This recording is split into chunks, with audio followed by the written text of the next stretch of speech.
Now let us move on to the other property. What is a system and a surrounding? Okay. Now if my working domain, so this is my like a piston. Okay, a moving piston is something like this. Okay, so if my working, like my area of concentration is only this piston domain means, okay, this is my working area. This is something called system. Okay, that boundary, like the boundary of the system is nothing but system boundary. You got it right? Apart from the system, the other things are called surroundings. Okay, this is a thermodynamic properties. Okay, first understand what is the system. System is up to you, whichever view you want to focus. Okay, maybe it may be a piston enclosed in a, the gas is enclosed in a piston. That may be one thing. Other thing is like a water boiling in a boiler. That may be that is also a system. Okay, it's up to you. Whichever you are focusing, that is a system. Okay, the boundaries of the system is nothing but the boundaries also what are the closed volume, what are the boundary you are fixing for your system. That is a boundary. Apart from the system and boundary, the other things are called as surroundings. Okay. Now, for a closed system, note this point is very very important. Closed system, energy can come and energy can go out. For a closed system, energy can come inside and energy can go, but no mass transfer happens. Okay, you got it right. So, if, for example, a piston in enclosed a gas enclosed in a piston, right? This is example of closed system. Okay, you got it right. Here, the energy, like if you're heating this piston means the heating the system means the piston will move, right? It will move. Similarly, if you're compressing means heat energy will be released. You know that very well. So energy is coming in, coming out, but the mass, whatever it is, it will be stayed inside. No external mass is coming inside to the system. So for a closed system, okay, energy may come in, energy comes in, comes out, okay, but no mass transfer happens. Similarly, what in open system? For an open system, both mass and energy transfer happens. Mass comes in and mass comes out, and both energy comes in and energy comes out in a system. That is nothing but an open system. For an isolated system, okay, this is nothing but isolated system, guys. Okay, no mass, no energy transfer, nothing is happened. For an isolated system, no energy transfer, no mass transfer.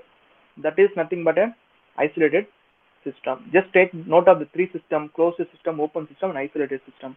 It's very important. Now let us move on to the other property. What is intensive property and extensive property?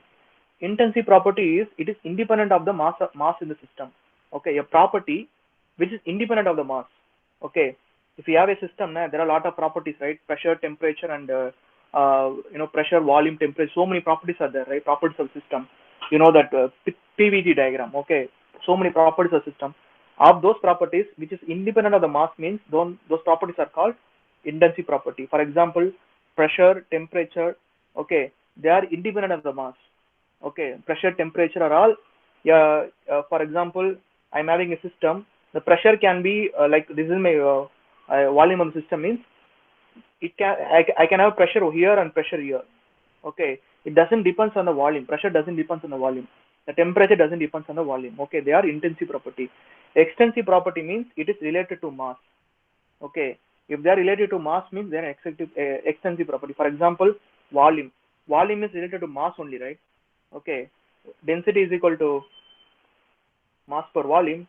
Okay, then volume is equal to mass per density. So volume is a extensive property. Then energy, all the energy is depends on the mass only. How many depends on the mass only you can get the energy.